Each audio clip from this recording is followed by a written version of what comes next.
place to start.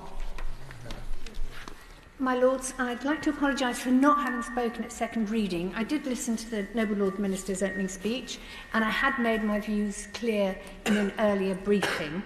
And my views sync very closely to the Noble Lord Rooker's, because quite honestly, this government's out of control. We've known that for months, if not years, and it is time that they understood that they are not acting in a democratic manner.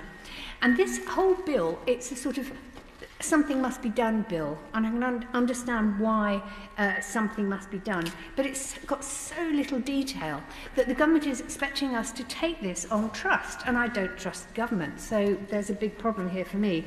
Now, there's two big issues here for me, and that is, firstly, that these energy price schemes are going to make the difference between people being able to pay their bills or not pay their bills, feed themselves, clothe their kids, and that sort of thing. So we have to be sure that all this detail, because the government's proposing to fill in about 90% of the bill, 90% of the details at a later date, and expect us to just wave it through. And so we can't know the impact on ordinary people of this bill.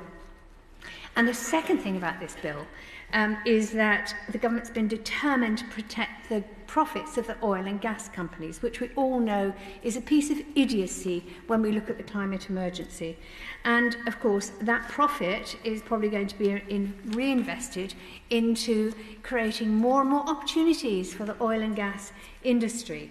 And they take a different approach, the government takes a different approach to renewables. And this is going to cause a long-term disruption to renewable development.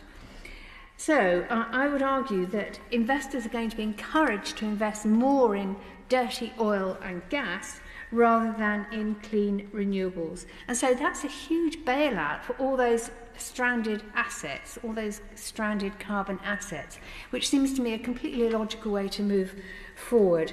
So quite honestly, this bill, although I sense that the government might mean well, actually I'm being too generous, I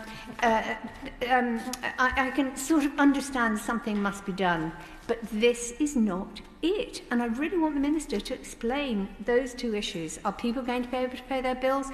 And is this going to cause more investment in dirty oil and gas?